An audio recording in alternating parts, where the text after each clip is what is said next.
भाजपचे महाराष्ट्र प्रभारी दिनेश शर्मा आज राज ठाकरेंची भेट घेणार आहेत। 20 मे पर्यंत दिनेश शर्मा महाराष्ट्र दौऱ्यावर आहेत। शर्मा शिंदे आणि अजित पवारांसोबत सुद्धा संवाद साधणार आहेत, तर महायुतीच्या प्रत्येक उमेदवारासोबत ते चर्चा करतील। 2 ते 2.5 लाखांच्या फरकाने नवनीत राणाच्या ते जिंकून येतील, निवडून येतील असं बावनकुळे यांनी म्हटलेलं आहे।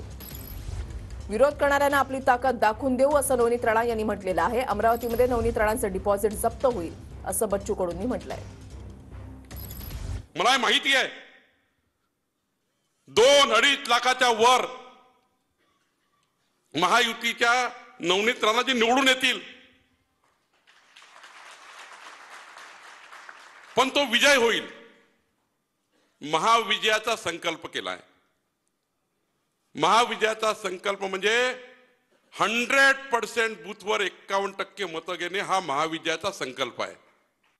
माझा योगदान भाजप भारतीय जनता पार्टीमध्ये शून्य सुद्धा नाहीये। मी फक्त सुरुवात केली आहे। मी फक्त आपल्याला विनंती करू शकते की आपली ताकद हा बाकी इतर लोक जे विरोध करते त्यांना आपण दाखवली पाहिजे। अचलपूर मतदारसंघ असो, मेलघाट विधानसभा असो, जिथे कोणी उमेदवार आज पोहोचू शकणार नाही त्या ठिकाणी शेवटचे टोकापर्यंत पोहोचणारी भारतीय जनता पार्टीने जे दिलेली उमेदवार आहे, गेल्या 12 वर्षापासून मी त्याच्यासाठी संघर्ष करत आहे।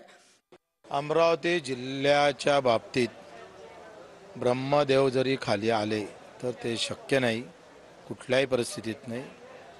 तीर गेलेला आहे, हातून निघालेला आहे, तो विजयानंतरच बाहेर येईल। राजकुमारजी आहे ना, वाघासोबत खेळतात, हे तर बिलकुल छोटे छोटे आहे। त्याच्यात 2.5 लाखांनी विजयी होतील नवनीत राणा असं मी डिपॉझिट जप्त करू नवनीत राणाचं।